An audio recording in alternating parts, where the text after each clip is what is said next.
제가 오늘 이제 소개해드릴 분은 제가 진짜 인생의 스승님으로 모시는 그런 분입니다.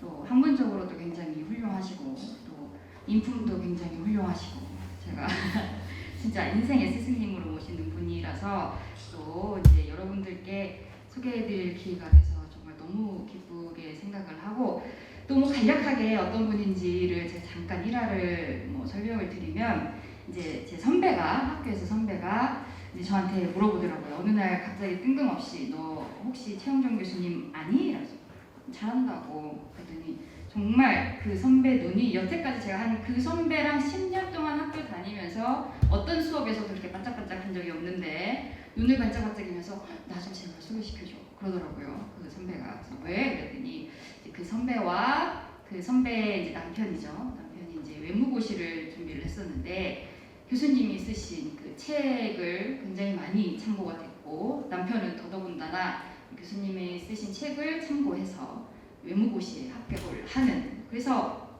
교수님의 팬이다, 제발 알면 나 좀 소개시켜줘 그러더라고요. 그럴 정도로 저는 그렇게 대단하신 분인 줄은 몰랐거든요. 근데 그렇게 뒤에 숨겨진 팬들이 많은 아주 학문적으로도 훌륭하신 선생님입니다. 그래서 오늘 저 미중 경쟁 G7 지금 요새 많이 나오잖아요. 그래서 거버넌스 개혁, 그다음에 한국의 미래 전략에 대해서 여러분들께 재밌는 강의를 해주실 최영종 교수님을 소개하겠습니다. 네, 여러분 정말 반갑습니다.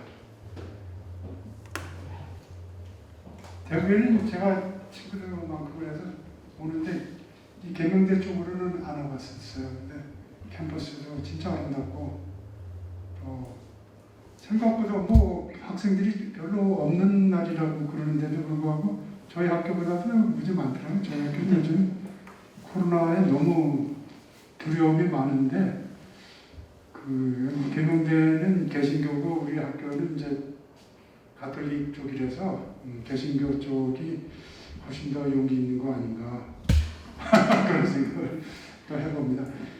지금 미중 경쟁과 G7 거버넌스 개혁하고 한국의 미래 전략, 저게 지금 제가 한 7, 8개월 동안 책을 쓰고 있는 주제고, 이번 여름방학 때 마칠까, 지금 겨울방학 때 마치려고 그랬는데 생각보다는 쉽게 진도가 안 나가더라고요.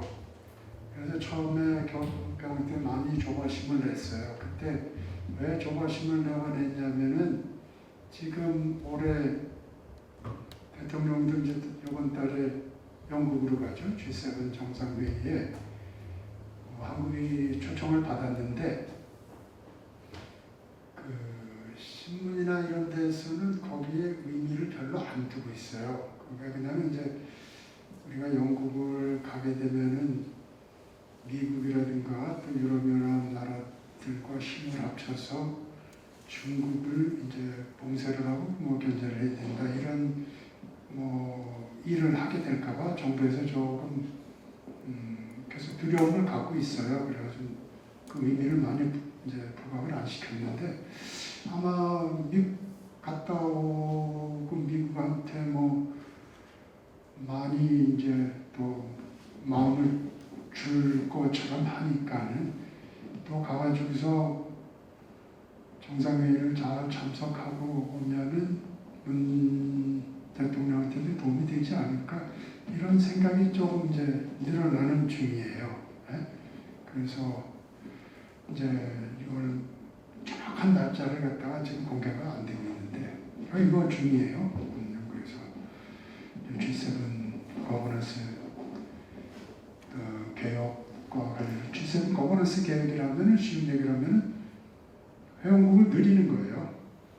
회원국을 늘리는 건데 지금은 G7이랑 유럽연합이 비공식으로 들어가고 해가지고 그전에는 러시아가 냉전 후에 2000년대 초에 들어갔다가 크리미아라고 그 우크라이나 그 일부를 먹으면서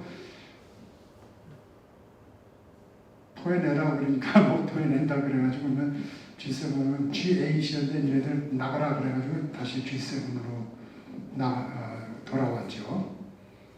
그래서 작년에 트럼프 대통령이 뜬금없이 G7을 개혁을 해서 확대 개편해가지고 러시아를 다시 받아들이고 한국, 호주, 인도를 받아들이자 이런 얘기를 했어요. 그랬더니만 러시아에 대해서 뭐 다 들고 일어났죠. 러시아는 믿을 수가 없다 그러고, 그리고 뭐 제일 반대했던 나라는 물론 일본이 제일 반대했죠. 한국이랑 사이가 안 좋았는데 일본이 노를 하면 우리가 못 들어가는 데가 무지 많아요. 왜 그러냐면 지금 우리가 일본한테 걸려 있는 게 G7 그거 확대하고 뭐 D10 이런 것도 일본 때문에 무지 쉽지 않아요. 쉽지가 않아. 일본이 한국이랑 많이 관계가 틀어졌고 앞으로도 관계가 이렇게 쉽게 개선될 조짐은 안 보여요. 그러니까 그런 부분은 뭐 지금 우리가 반성을 좀 많이 해봐야 돼. 왜냐하면 누가 어느 나라와 관계가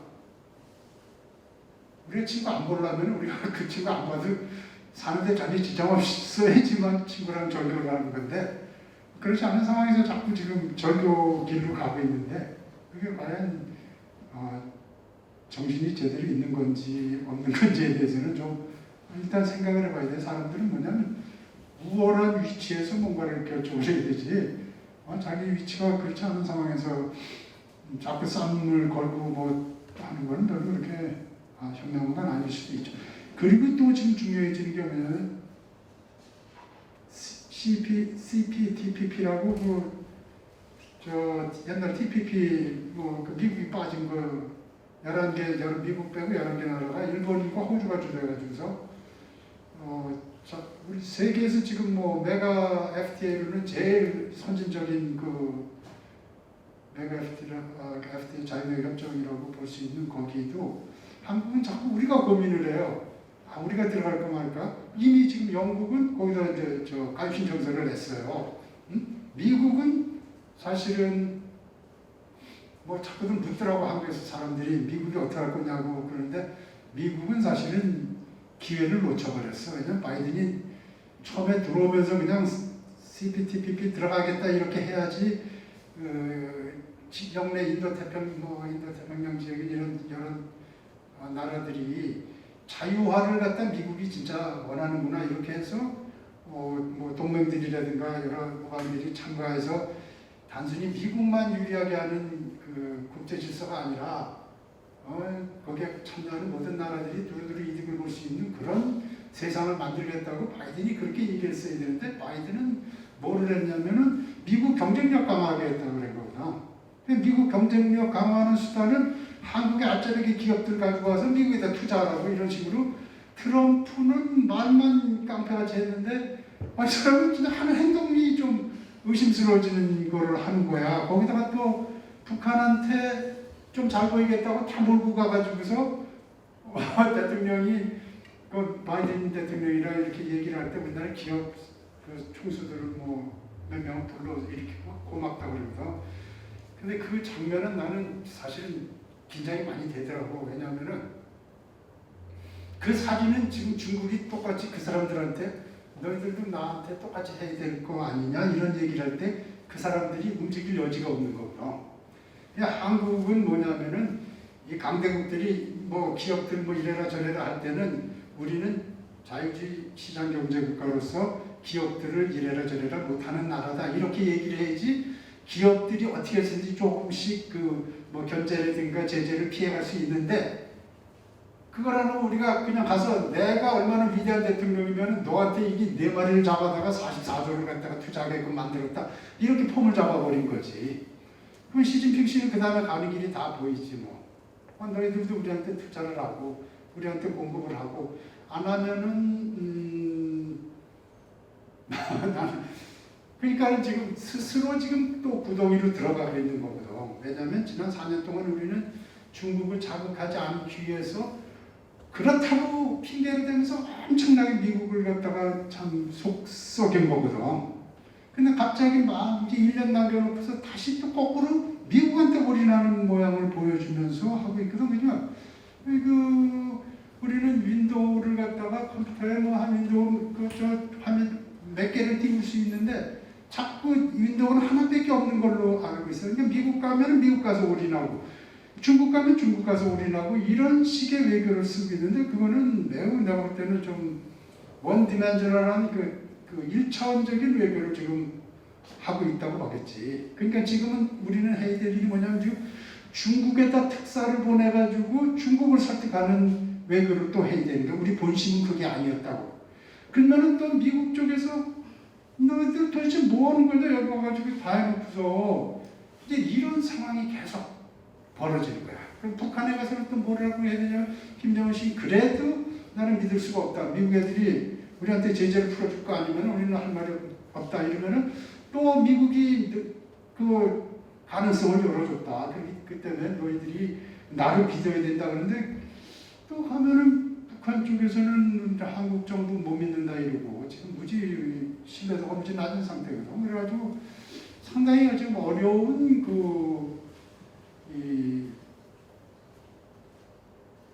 줄타기를 하는 셈이에요. 우리가 사실 무지 지금 어려운 상황이야. 응?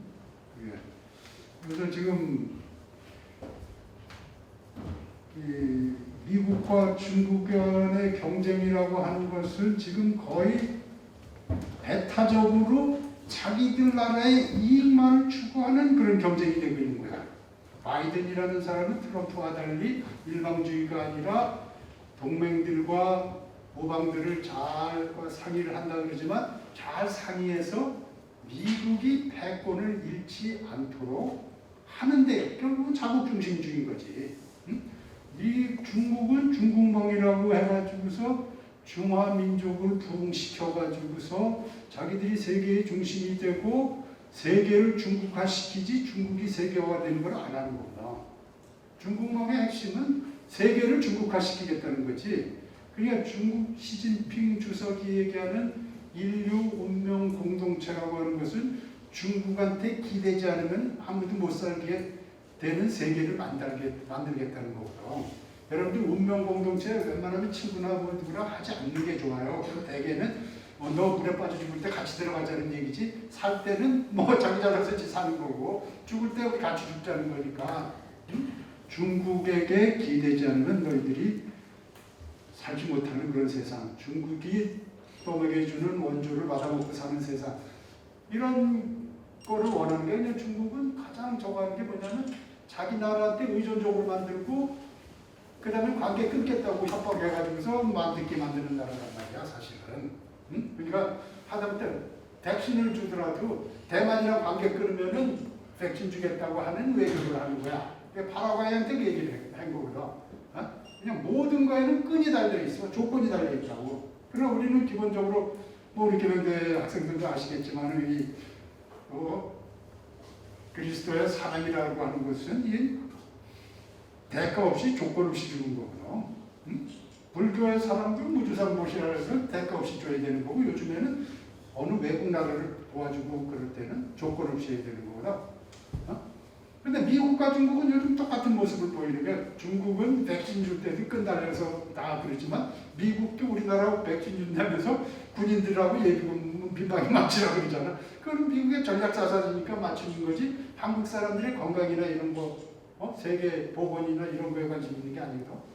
그러니까 지금 두 나라가 매우 유치한 경쟁을 벌이고 있다고 보는 거야. 세계가 좀 나아져야지.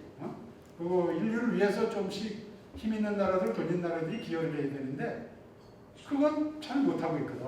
응? 그래서 이 G7 거버넌스 개혁이라고 하는 것이 이제 미중 경쟁에서 이게 패권 전쟁으로 가지를 않고 뭔가 타협자하고 대화도 하고 해서 문제를 해결할 수 있는 방안이 없냐? 지금 이런 거와 관련된 거야 사실은. 글로벌 거버넌스라는 거 문제는 그게 뭐냐면 전쟁하지 말고 글로벌한 문제 해결할 수 있는 방법이 없냐 이거야. 근데 지금 트럼프가 G7 확대하자고 얘기한 거는 뭐냐면 G7을 데리고서 자기 옆에다 쭉 세워가지고 중국 와보라 그래가지고서 우리 지금 7나라랑 유럽연합까지 합친 이렇게 해서 너희들한테 너 우리가 공격할 거야 이제부터 말 잘 안 들으면 이런 거고 이게 좀 빠진단 말이야. 우리가 경쟁력이 좀 떨어지고 뭐 이런 그러면은 힘이 좀 부족하니까 그러면 호주랑 인도랑 한국 한번 데려오자.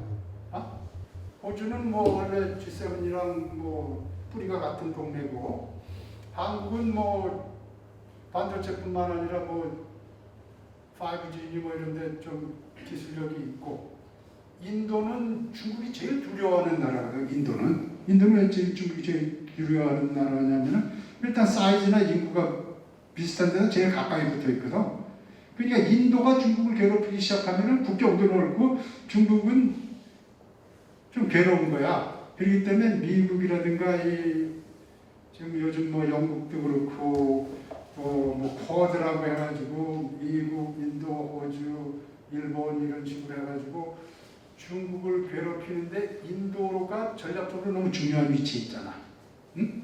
그리고 인도 사람들과 중국 사람들을 매우 오랜 세월을 두고 서로 반목을 했던 거지. 그러니까 인도를 활용하면은 중국이 괴롭겠다 그래가지고 지금 인도를 많이 띄워주는 거야. 근데 인도는 사실은 그 대외적으로 자기 자신의 역량을 펼칠 만한 그런 능력이 없어.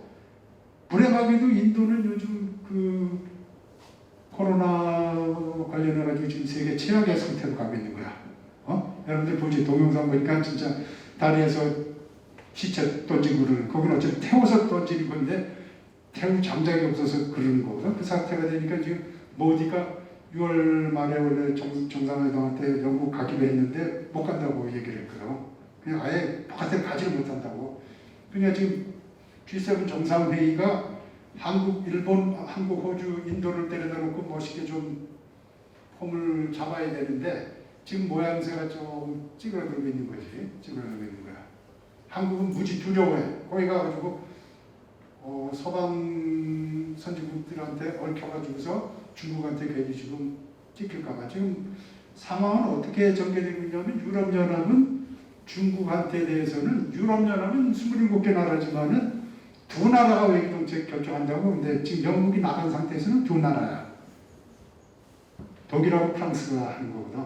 그리고 경제관계는 유럽은 내부 경제통합을 주로 중심으로 하면서 거래도 유럽 내부에서 주로 거래를 하지 중국과는 경제 뭐 거래 관계가 그렇게 높지가 않아.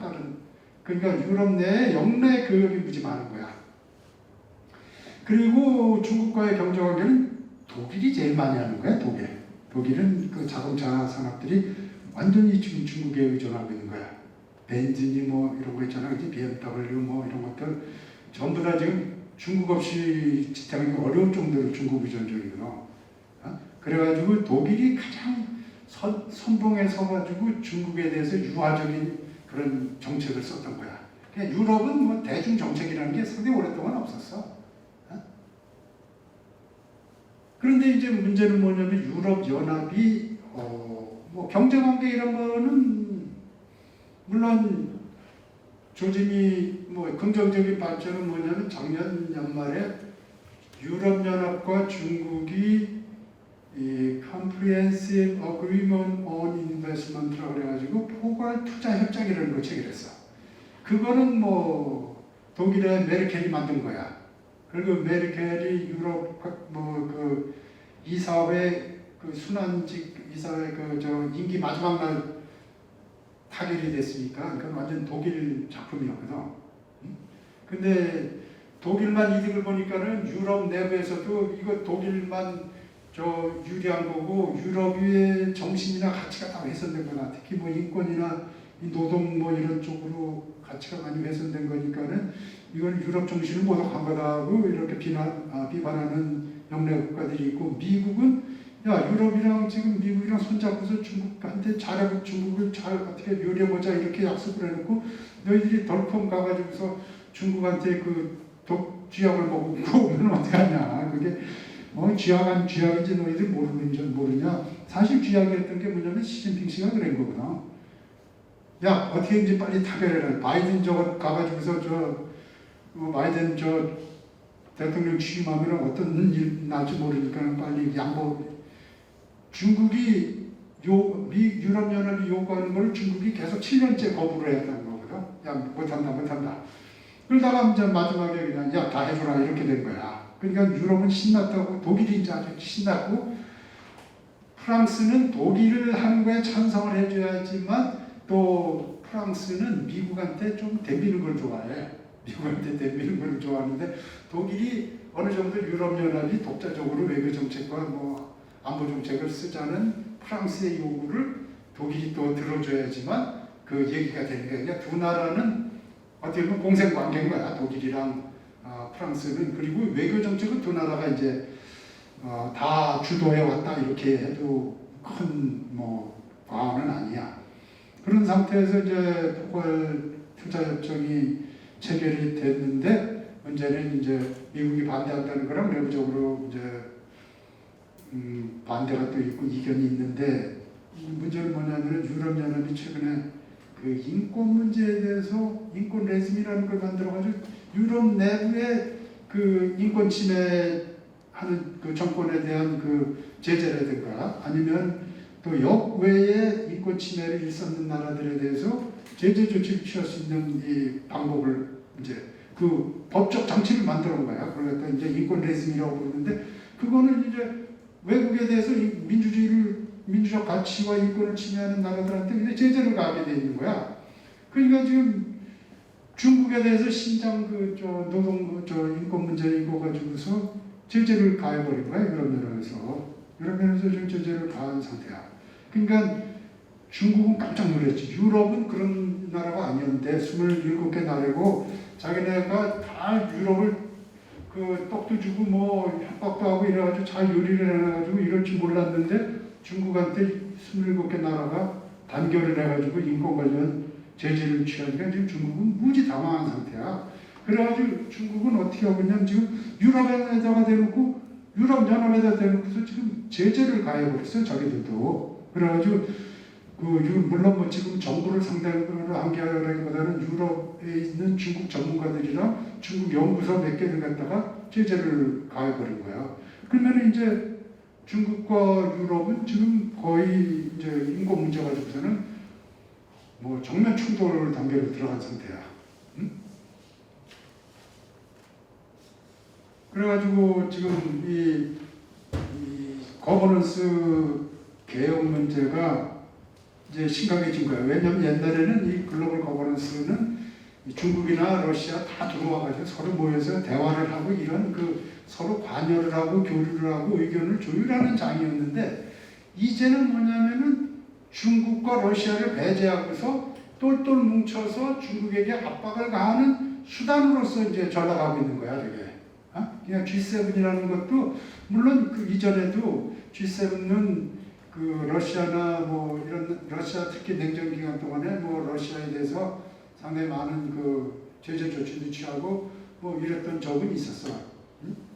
그렇지만 이번에는 이제 러시아와 중국을 겨냥한 그러한 거버넌스 개혁을 하려고 그러고 있거든. 근데 이게 쉽지만은 않아. 쉽지만 않은 게 뭐냐면은 저 G7이라고 하는 건 여러분들 7이면은 물론 뭐 좋은 숫자이기도 하지만 세계 200나라 넘는데 7개 나라가 들어가는 클럽이면 이거 대단한 클럽인 거야. 사실 이건 상상을 못하는 게 여러분들은 지금 우리가 일본이 옆에 있는 나라라고 깔보는 사람도 있고 뭐 무시하고 그러는 사람도 있지만 실제로 일본은 7개 나라에 들어가서 외교적으로 세계를 요리하는데 1위를 담당하는 나라야. 그러니까 일본이랑 사이가 안 좋아져가지고서는 아무 문제 해결이 안 된다고 보면 맞아.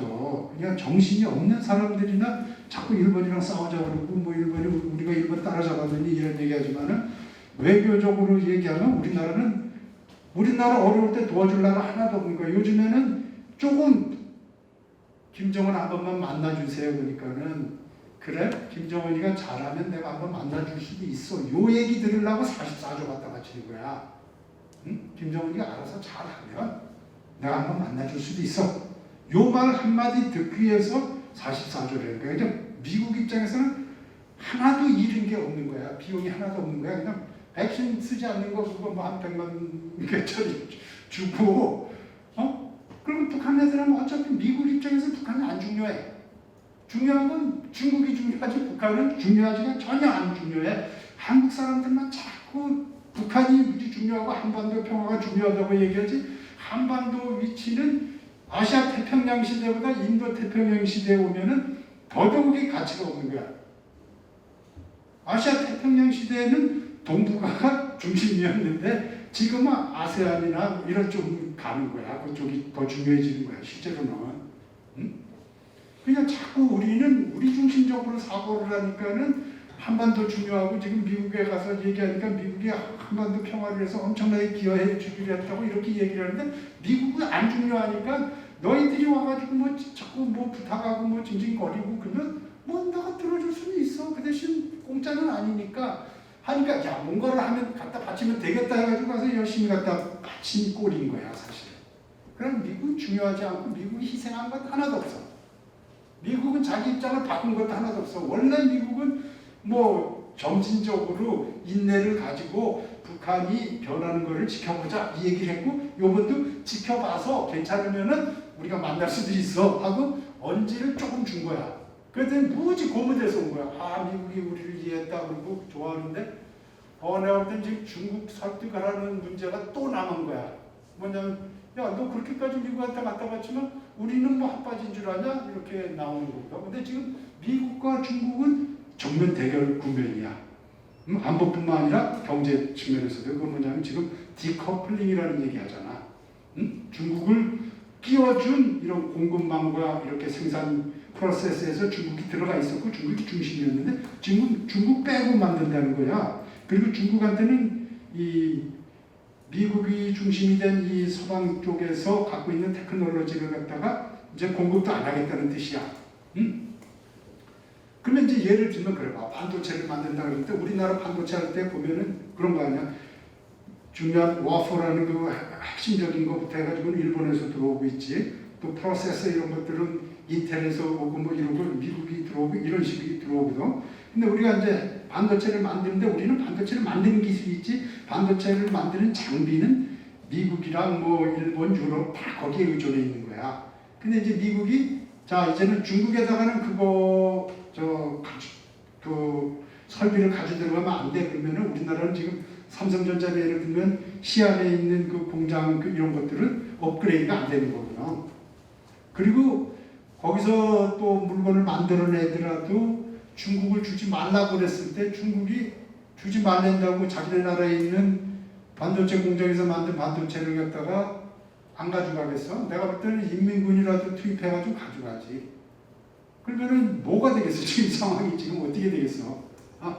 그게 지금 우리나라 핵심 첨단 기업들을 국제적인 그 정치적 권력 다툼에다가 제물로서 일단 바친 모습인데, 한국에서는 우리나라 반도체가 잘 나가겠거리는 등 뭐 우리가 이제 경제가 더 좋아질 거라는 이런 식의 애드벌룬을 띄우고 있는 거지. 이거는 매우 위험한 상태고 이런 전례를 만들면 안 돼. 옛날에 대통령들은 외국 나갈 때 물건 팔아먹을 수 있는 기회를 만들어준 거야.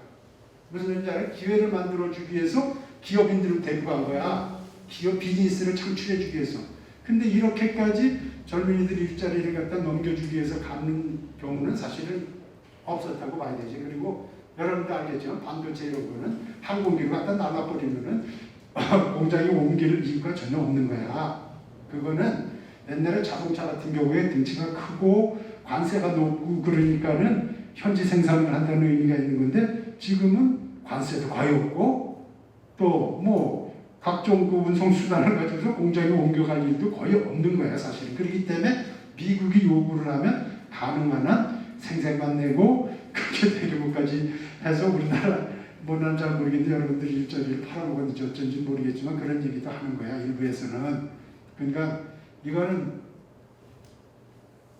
make sense 하지는 않은 측면이 있어. 그렇기 때문에 바이든 씨가 짧은 시간 내에 뭔가 성과를 내기 위해서 오바를 할 때는 자꾸 이렇게 약간씩 감다운을 시키고 이렇게 해야 되는 거야. 지금 여러분들은 알겠지만 미국은 대통령 선거가 4년마다 있지만은 2년마다 중간권 선거라는 게 있어. 그래서 하원의원 선거는 2년 만에 있고 상원의원 선거는 6년짜리 임기가 3분의 1씩 2년마다 이렇게 선거를 한다고. 그러니까 미국은 기본적으로 2년마다 선거가 있다고 보면 되는 거야. 그럼 2년이면은 벌써 바이든은 내년 지금 중간 선거를 의식할 수밖에 없는 거야. 그리고 바이든 같은 경우는 잘못하면은 단임으로 끝날 확률이 제일 무지 높은 대통령이야. 그렇기 때문에 항상 정권이 바뀌거나 이래도 크게 영향을 안 받을 정도로 적당한 거리들이 유지가 돼야지 되는 거야, 사실은. 응? 근데 어디다 올인한다? 외교적으로 볼 때는 그거는 망하는 길이야, 망하는 길. 그래서 나는 조금 무료하는 바가 없지를 않아. 자, 그러면은 강의가 막 상당히 두서없이 무지 중요한 얘기를 벌써 30분 하잖아. 그러니까 이게 얼마나 위대한 건지 알아요, 여러분들? 나는 내 스스로 놀랄 때가 있어. 뭐냐면, 야, 진짜 어디 시작하면은 그냥 난 한 3-4시간도 그냥 떠드는 사람이거든. 3-4시간도 그냥 떠드는 사람인데, 난 며칠을 더 하려면 너무 항상 시간이 부족하지. 근데 이거는 하늘이 주신 능력적으로 그건 아니고. 자, 여러분들 이제 슬라이드를 좀 넘겨보겠어요. 오늘 할 얘기는 대충 다 했다고 보면 되지. 응? 여러분들이 궁금한 만한 얘기들을 다 얘기해 준 거야, 지금. 그럼 한국을 어떻게 가야 되냐? 지금 미국, 중국, 유럽연합이 뭐를 하고 있냐? 이거는 이제 내가 책에서 지금 이제 다 얘기를 이제 할 거야. 책 한 권으로 모든 거를 끝내주기 위해서 지금 이렇게 머리를 지금 쥐어짜고 있는 거야. 나는 쥐어짜는 이유는 뭐냐면 능력은 안 되지만 나는 남의 것 갖다 베껴서 하는 것보다는 내가 스스로 독자적으로 사고를 해서 뭔가를 만들어내려고 하는 사람이야. 난 모방하거나 그런 건 아닌데 하여간 독자적으로 만들어내려면은 이게 좀 시간이 걸리더라고. 쉽지는 않더라고. 자, 그러면은 이건 했고, 나는 이렇게 학자로 살아보니까는 책을 한 번 쓰는 데는 한 5년이 걸리더라고. 그 준비 운동 해가지고 해서 책까지 나오는데 5년이 걸리는 거야. 그러니까 내가 지금 올해 책이 안 나오면은 나는 게으르게 사는 거야. 지금 올해가 지금 5년째가 또 되고 있어. 이 5년 전에 쓴 책이 이제 동아시아 전략적 지역주의라고 해가지고 지역주의에 대한 접근법이 모든 영내 나라들이 지역 협력을 통해서 문제를 해결하고 평화를 가져오고 이런 공공의 목적보다는 자기 나라들의 그 개별적인 국익만을 챙기는 그런 지역주의를 하기 때문에 안 된다는 얘기를 여기서 한 거고, 이번에 그 제목은 이제 이게 제목인 거야. 그래서 이제 한국이 글로벌 거버넌스의 중심으로 들어가야 돼. 왜 들어가야 되냐면 일본이 태평양 전쟁에서 지고 미국에 한 5년 정도의 식민 지배를 당한 거야. 여러분들은 자꾸 식민 지배하면 우리나라만 36년 일본 지배받은 거 얘기를 하는데 실제로 그 2차 대전 때 서양 제국주의들이 아시아나 아프리카 이런 데로 가가지고 식민지로 만들고 이럴 때 그 공세에서 살아남은 나라가 10나라 정도밖에 안 돼. 7에서 10나라 정도만 식민지가 안 되고 독립을 유지했던 거야. 수치상 놀랍지. 그 중에서 서양에 맞서서 어느 정도 경제 발전을 한 나라는 일본이랑 터키밖에 없어.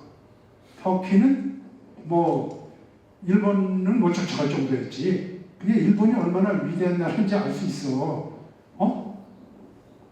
그게 일본 나라, 정말 7, 8나라밖에 안 돼. 아시아에서는 타일랜드랑 중국은 반식민지였어.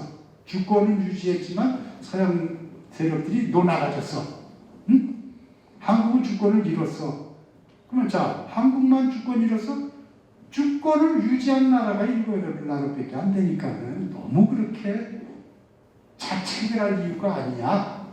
그러고 식민지를 경험했지만 그래도 우리가 그 어려운 역사를 뚫고 나와서 민주화도 이뤘고 산업화도 이뤘고 그렇기 때문에 이거는 대단한 나라다 이렇게 스스로 자부심을 가져야 되는데 이상한 사람들은 자꾸 그 어두웠던 역사라고 하는데 어둡지가 않아. 그냥 다 똑같은 세상이었어.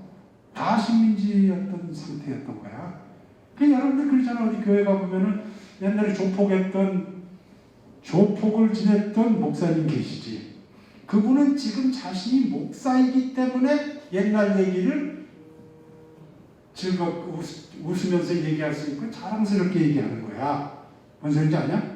왜? 지금으로 보는 거지. 지금으로. 현재의 위치로 보는 거야. 과거를 보는 것도. 그럼 우리나라는 지금 세계에서 그래도 삼성전자 같은 경우는 훌륭한 기업도 있고 물론 영수는 감옥에 가 있긴 하지만은 그런 훌륭한 우리나라 역사에서 글로벌 공헌을 가장 많이 한 사람이 정주영 씨랑 이병철 씨네 그 삼성이야. 우리나라 역사 인물 중에서 세계에 공헌한 사람 하나도 없어. 우리나라 위대한 사람들은 대개 자결하거나 남을 가서 죽였어. 결국은 뭐 폭력을 써가지고서 그 이름이 난 거지. 세계 사람들을 행복하고 편안하게 만들고 해서 공헌한 사람들은 실제로 근대에 들어와서 현대, 삼성, LG 이 정도밖에 없는 거야. 지금도 없어. 괜히 남의 나라 가가지고서 믿기 싫은 사람들 지옥 간다고 협박해가지고 그럼 안 된다. 안 된다. 그런 소리 자제해야 돼. 자, 참자. 그러니까 너무 그렇게 생각할 필요가 없단 말이야. 그러나 지금 우리는 뭐야? 어두운 역사를 뚫고서도 이렇게 잘 나가고 있으면은 그냥 즐거운 마음으로 회고할 수도 있는 거야. 그렇게까지 일본과 죽기 살기로 싸울 일은 아닌 거야. 오히려 일본한테 그래 우리한테 식민지 그런 어려움을 줬지만 또 우리가 그래도 니네들 압제를 뚫고서 우리는 이렇게 오늘날에 성공할 수가 있었다 이놈들아. 우리가 더 당당하고 자신감 있게 얘기해도 되는데 우리는 그 어두운 과거라고 하고 거기서 벗어나지를 못하고 있는 거야. 이 21세기 들어와서도 일본한테 자꾸 모든 걸 일본 탓으로 돌리고 이런 식으로 가면 이거 우리가 지금 할 것인지 난 잘 모르겠다. 나는 내가 볼 때 그 목사들과 똑같은 상황이야. 우리는 목사가 됐으니까 뭐가 문제냐 과거가. 나는 그렇게 생각해. 그리고 내 생각은 그러는 거야. 그 우리나라가 그래도 가장 이때까지로 발전할 수 있었던 가장 중요한 계기는 뭐냐면은 원수로부터 배우기를 한 나라이기 때문에 그러는 거야. 대개 사람들은 원수한테 원수인데 어떻게 원수한테 배워? 나는 우리나라 사람들이 잘했던 건 그건 거야. 일본이 원수라고들 다 생각했는데 그래도 경제 발전을 위해서는 우리가 일본한테 배워야지. 그래서 일본한테 열심히 우리가 20년 배웠던 거거든. 그랬으니까 발전이 있는 거지. 여러분들도 뭐 교수 마음에 안 든다고 그 교수는 안 배우고 뭐 내랑 생각이 똑같은 교수랑만 수업 듣고 그러면 무슨 발전이 있겠냐? 대개의 경우는 그래. 저 선생님은 뭐 수꼴탱이라서 재미없어. 그러면 자기는 좌빨 선생한테만 가서 수업만 계속 들으면 자기는 하나도 배운 게 없는 거야. 원래도 좌빨에서 끝까지 좌빨된 거고 수구꼴통한테 배우만 쫓아다녔으면 원래 수구꼴통인 놈이 그냥 더 꼴통된 것밖에 없는 거야. 그러면 대학 교육이 의미가 하나도 없지. 그런 거야. 생각 다른 사람들 자기한테 어려움을 줬던 그런 사람들한테도 필요하면 가서 배울 줄 아는 그런 마음이 중요한 거지. 근데 우리는 사실은 많은 사람들은 지적을 안 하지만 나는 우리나라 역사에서 그래도 원수한테 배우기를 결정한 것만큼 훌륭한 일은 없는 거야. 그게 뭐 1965년에 한일 협정 뭐 이런 거 가지고서 반대도 많이 하고 거기에 대해서 부정적인 얘기를 한 사람들도 많이 있지만 나는 그 65년도의 한일 협정은 원수한테 배우기로 결정한 매우 위대한 결정이라고 난 생각해. 그런 마음들을 가져야 돼. 여러분들도 새로운 사람으로 태어나기 위해서는 진짜로 혁신을 하고 혁명을 해야 돼. 촛불 들고서 뭐 해가지고 안 바꾸려고 하는 게 아니라 자기 스스로가 매일 새롭게 태어날 수 있는 그런 마음자세를 가져야 되거든. 진짜로 자기에 대해서 혁명적이고 혁신적인 사람이 돼야지 남 바꾸는데 목소리 높이고 손가락질하는데 맨날 혁명적이면 안 되는 거야 사람은. 난 여러분들이 오늘 이 수업을 들으러 이 강의를 들어온 가장 큰 이유는 여러분들이 이제 새로운 사람으로 태어나기 위해서 온 거야. 왜냐면 나는 나라 바꾸고 세상 바꾸는 건 내가 힘으로 못하고 그건 하느님도 못하는 일이야. 그러나 인간이 스스로 바뀌고 자기한테 이렇게 배우러 온 사람들을 또 이렇게 변화시키고 이러면은 그래서 세상이 바뀌는 거구나 사실은. 나는 그래서 혁명가야. 나는 혁명인가는 뭐냐면 우리 일상생활을 혁명하자는 혁명가야. 우리 하루하루 삶을 혁명하자는 그런 혁명가지. 세상 두드러 엎고 뭐 적폐청산하려고 하는 혁명은 여러분 봤잖아. 4년 지나보니까는 다 거지 같은 놈들 됐잖아. 세상을 혁신하게 떼놓고 실제로 혁신한 바가 하나도 없단 말이야. 그러나 우리는 자기를 혁신하면은 의미 있는 삶이 되니까. 그래서 나는 인생을 살면은 딱 세 가지가 유형이 있어. 세 가지 유형의 인간들이 있어. 성공을 얘기할 때. 자, 삶을 갖다가 배우는 거라고 러닝이라고 보는 인생을 러닝이라고 볼 수도 있어. 우리는 여러분들 제일 좋아하는 건 이거잖아. 돈 많이 벌고 높은 지위 올라가고, 그지? 그리고 또 우리 개명대 사람들은 우리 총장님 밑에서 이거 무지 중요시험이잖아. 봉사, 헌신하는 거, 알아? 헌신하는 거 그냥 보라고. 삶을 사는 데 있어서 성공만을 위해서 사는 사람들은 아무리 돈을 벌고 아무리 높은 자리에 올라가지고 저거는 만족할 수가 없어.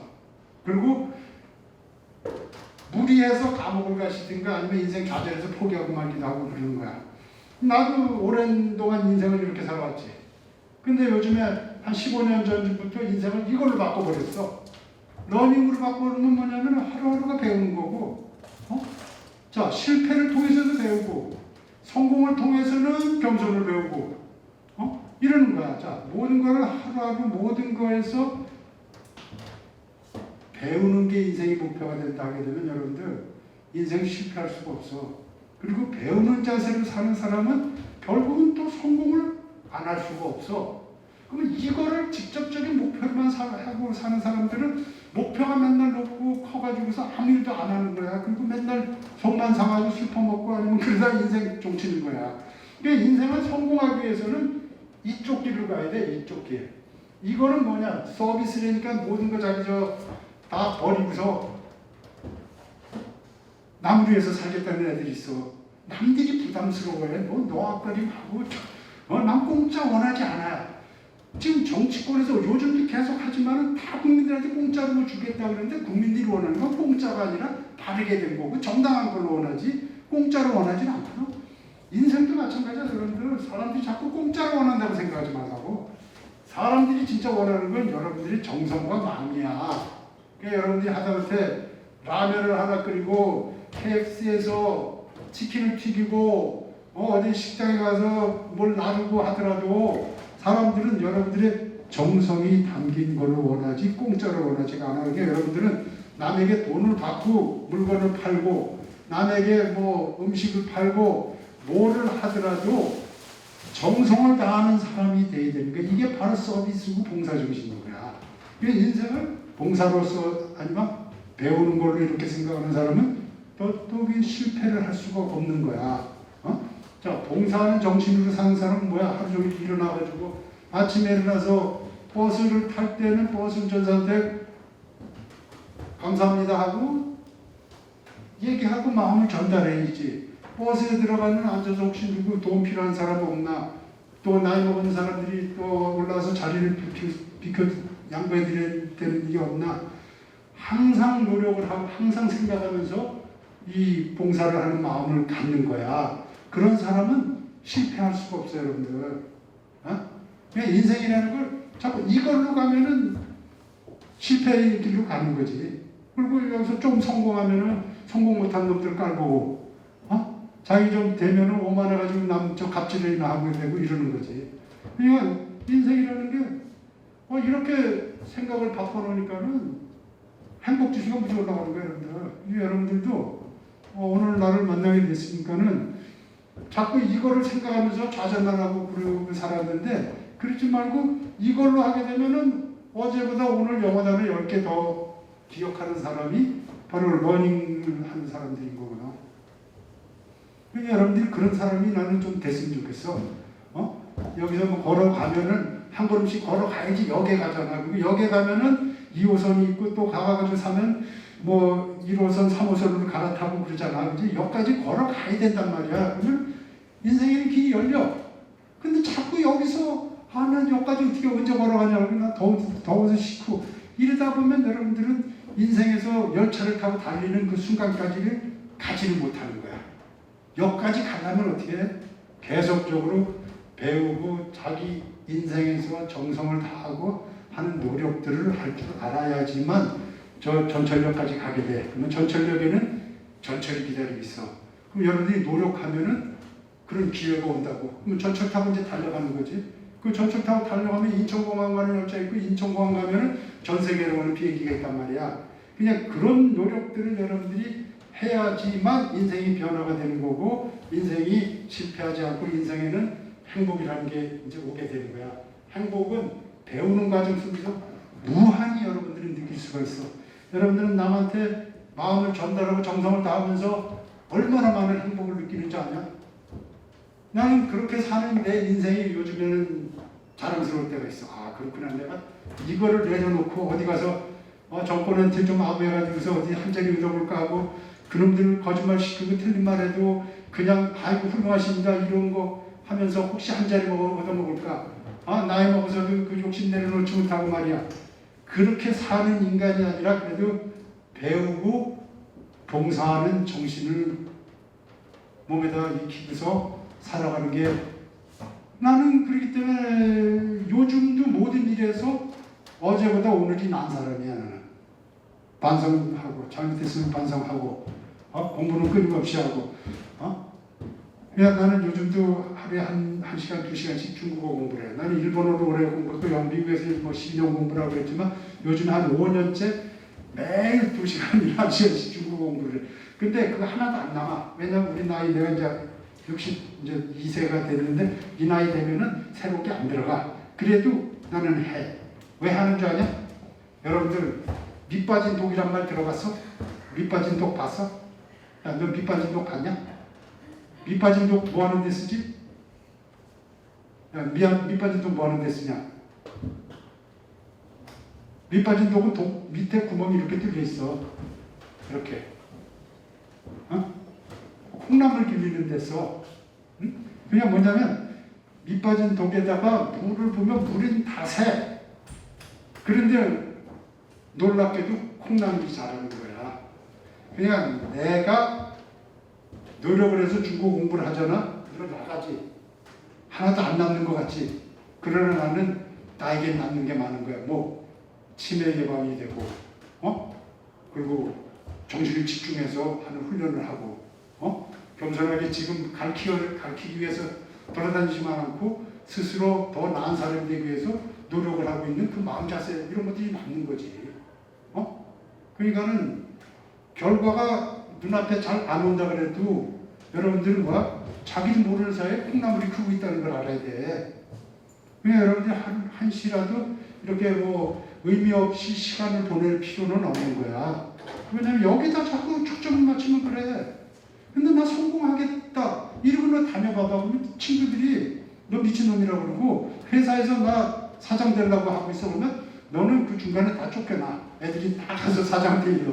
저 새끼 일도 안 하면서 사장 하겠다고 저런 놈이라고 그러고 라이벌들이 미리미리 다 공격을 해가지고 안 되게 돼 있어. 그냥 가가지고서는 회사에 가서 남보다 일찍 나오고 남 하기 싫어하는 일 열과 정성을 다해가지고서 하고 항상 남한테 배우려고 그러고 어려운 일 있으면 혼자서 끙끙 앓지 않고 배워서 뭔가를 하려고 그러고 새로운 일이 있으면 그거 제가 한번 해보겠습니다. 아무도 안 하려고 그러면 이런 마음으로 여러분들이 배우고 봉사하는 자세가 있게 되면 성공이라는 게 여러분들이 성공을 목표를 직접 달렸던 것보다 훨씬 더 많은 성공을 할 수 있게 되는 거야.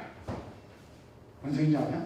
그렇기 때문에 인생은 쉽게 중간에 포기할 일이 아니야. 이거 그렇게 목표를 삼아서 할 일은 아니야. 근데 이거 없앴잖아. 이건 진짜 인생이 너무 행복해지는 거야. 그러니까 나는 애들이 나보고 나 올해 처음으로 제자애들이 졸업생들이 선생님 그 스승의 날인데 뭐 저 식사 한번 합시다 그래가지고서 처음 나갔어. 그전에는 뭐냐? 나는 무슨 교수, 난 아직도 학생이다. 난 끝까지 학생할 거다. 이제 제발 나보고 교수라는 얘기 하지 좀 말아라. 그랬던 거야. 근데 올해는 그러다 보니까 내가 선생으로서 또 좋은 선생이 되기 위해서 또 배워야 되는 게 있더라고. 그래서 배우는 과정으로 내가 학생들을 만났어. 그래, 너희들이 나를 선생으로 만나고 싶다는데 오늘 선생으로 나가지 마. 그러나 딴 날은 나는 배우는 학생으로서 살았어. 그래서 내가 3년 전에 중국에 가가지고 대학교에 가서 1년을 갔다가 학생 생활했어요. 학생증까지 받아가지고. 그래서 뭐 중국 학생들 수업에도 들어가고 중국어도 공부하고 그러면서 했는데 처음에 중국을 가니까는 중국 교수들이 제일 괴로워하더라고. 거기는 중국 교수들은 완전히 왕이야 왕. 학생들 학대하고 막 그러는 거야. 이 새끼들 막 그러고 인생들 막 개입해가지고 이런 저거 하는데 한국에서 온 교수를 학생 하겠다고 교실에 앉아있고 수업하는데 앉아있고 그러니까 선생님들이 무지 괴로워하더라고. 그리고 두 번째 놀랬던 건 뭐냐면 처음에 가니까는 처음에 중국어 한 학기 배우고 두 번째 학기는 중국 역사 뭐 정치 이런 거 수업을 들었는데 그러는 거야. 학생들이 엄청 들리더라고. 야 신기하다 그러고 막 친구하자 그러고 뭐 외신 막 친구 막 바꾸고 그랬는데 일주일 딱 지나니까 애들이 딱 떠나더라고. 그 다음에 나를 거리를 두더라고. 그래서 이게 왜 이랬을까 나 궁금했는데 나중에 이제 알게 됐지. 애들이 자아 비판 대상이 됐던 거야. 그 자유로운 나라에서 교수랑 친구하면서 너희들 나쁜 영향 받을 거 아니냐 이렇게 된 거지. 그런데 이건 중요한 건 그냥 배우는 학생을 해보니까 너무 또 배우는 게 많더라고. 수업 앉아서 여기서 마이크 이렇게 잡고 있는 게 얼마나 대단한 권력이라는 거를 알게 된 거지. 거기서는 난 마이크 나한테 못 잡는 거니까 1년 동안 그 마이크가 그리울 때도 있더라고. 그러나 배우는 게 학생으로서 배우는 거는 많더라고. 그러니까 나는 여러분들한테 그래서 이거를 권하고 싶은 거야. 이거. 학식이 좀 뛰어난 애들은 이거 하면 무지 대성공할 수가 있고 아무래도 아이가 배우는 자세 무지 중요한 거야. 가르치는 것보다는 배우는 게 훨씬 더 좋아. 그리고 뭐 무슨 일을 하더라도 정과 성을 다하는 거야. 자기의 엑기스를 다 바칠 줄 알아야 돼. 그러면은 행복해지기도 하고 성공도 또 하게 되고 그러는 거라. 그냥 내가 오늘 이걸 내 수업을 듣고 여러분들이 인생을 대하는 태도가 조금 바뀌었으면 하는 마음에서 얘기를 하는 거야. 미중 관계도 요즘 뭐 첨단 뭐 최신 얘기를 쭉 해줬지만 실제로 내가 원하는 건 여러분들이 요즘 코로나 사태 오고 여러분들은 우리나라 근대 역사에서 이제 해방 후 역사에서 그냥 해방후라고 좀 말고 박정희 등장 이후에 여러분들이 가장 불행한 세대가 되는 거야 지금. 나 같은 세대는 제일 행복했어. 전쟁 이후에 태어나서 나라가 발전하고 이렇게 민주화도 되고 이러면서 너무나 행복하게 사는 거야. 큰 어려움 없이. 여러분들은 어렸을 때는 행복했지만 여러분들의 미래는 쉽지 않아. 왜냐하면 일자리가 넘쳐나는 세상은 없어. 그건 전 세계 어디도 마찬가지고. 그렇잖아. 이제는 여러분들이 스스로 대호각성을 하고 스스로 헤쳐나가야 되는 거야. 그러려면은 이런 배우는 자세와 봉사 정신이 없이는 안 돼. 그리고 이 봉사는 여러분들 대가 받고 해주는 거야. 공짜는 없어. 자본시사에서 공짜는 없잖아. 그러나 공짜가 아님에도 불구하고 개떡 같은 거를 주잖아. 그잖아. 우리가 거기에다가 정과 성을 담아놔서 서비스를 하고 물건을 팔고 한다 그래 봐봐. 여러분들이 실패할 수가 없어. 그런 사람들은 전부 여기다만 포커스 맞추니까 아무 일도 안 해. 그리고 맨날 언제 성공하나, 언제 구세주 내려오나 이러는 거야. 하나님의 사랑을 실천 전혀 안 하면서 구세주 언제 오나 기다리는 이 기독교 신자들이랑 똑같은 거야. 하나님의 나라는 하늘에 없어 실제로는. 여러분들이 노력을 해서 여기다 이 땅에다가 하나님 나라를 만드는 거 그건 뭐야? 인간들이 서로 사랑하면 되는 거잖아. 근데 그거 하려면 서로 배우고 서로 봉사하면서 어떻게 그런 세상이 오냐? 이것만 하게 되면 하나님의 나라 그냥 오는 겁니다, 여러분들. 아, 이거 강의 얼마나 더 하면 됩니까? 이제 거의 다 1시간 정도까지 하면 되는 거예요?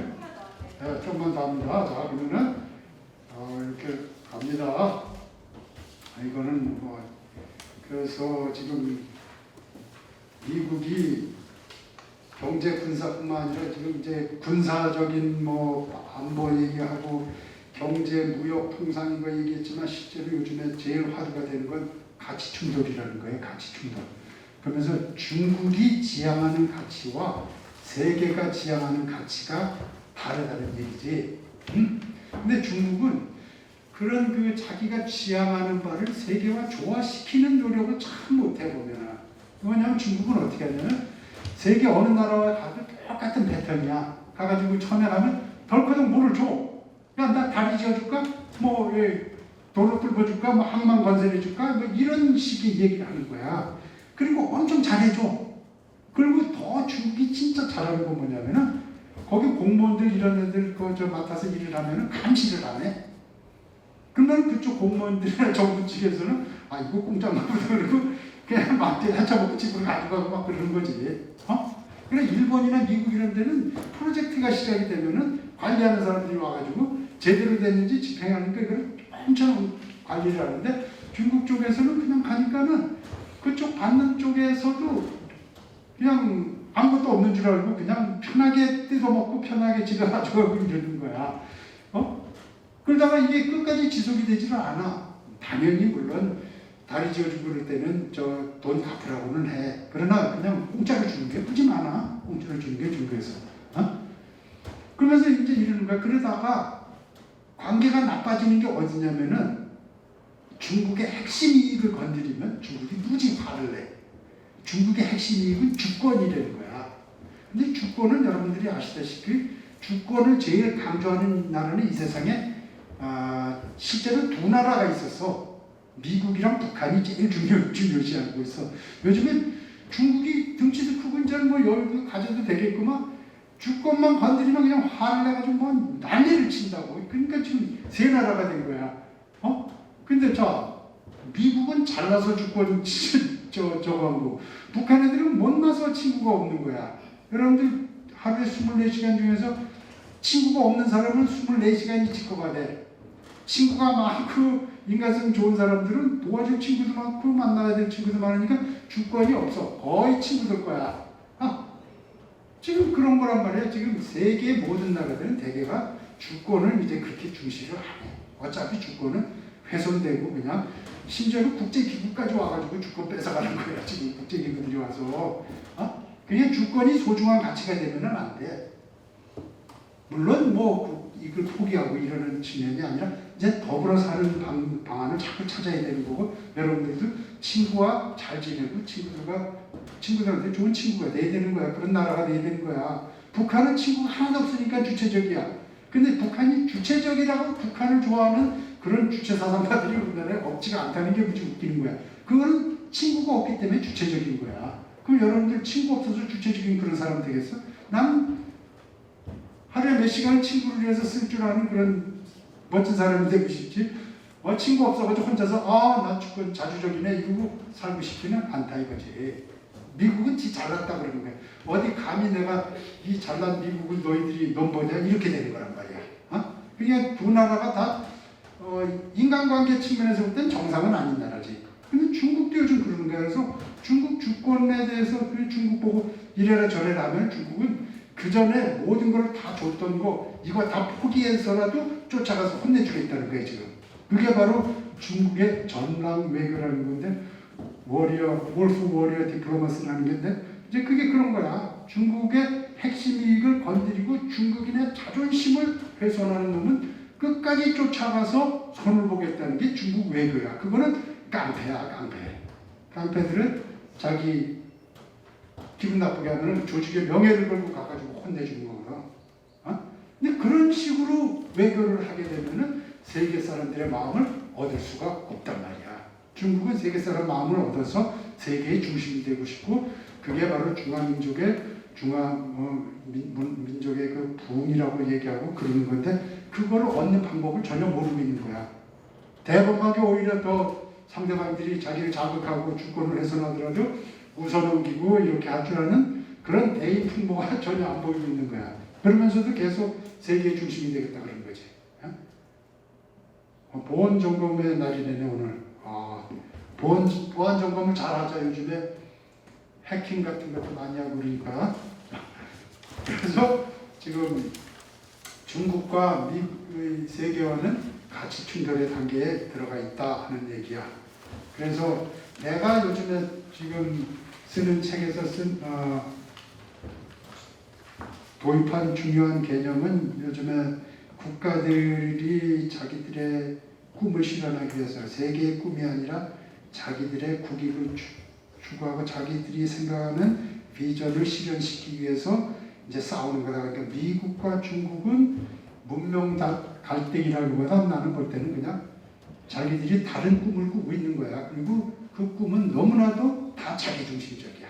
난 미국의 꿈도 그렇고 중국의 꿈도 그렇고 너무 자기중심적이고 상대적으로 유럽의 꿈이 사회적이고 또 지구도 생각하고 인류도 생각하는 그런 꿈이야. 그러나 유럽연합은 능력이 떨어져. 비전은 숭고하지만 능력이 떨어지고 미국과 중국은 전부 자기중심적이기 때문에 지금 세계가 앞으로는 보편적인 가치를 얘기하면 미국이 중심이 되는 그게 아니라 세계가 오히려 중심이 되고 그리고 세계가 중심이 되는 세계를 만들기 위해서는 유럽연합이 더 중요한 역할을 해야 되고 유럽연합이 중심적인 그런 유럽이 그 민주주의 보편적 가치의 중심적이라는 그 중심성을 인정해 줘야 된다는 주장을 하는 거예요. 그러니까 한국도 미국과 중국 사이에서 선택하려고 고민하지 말고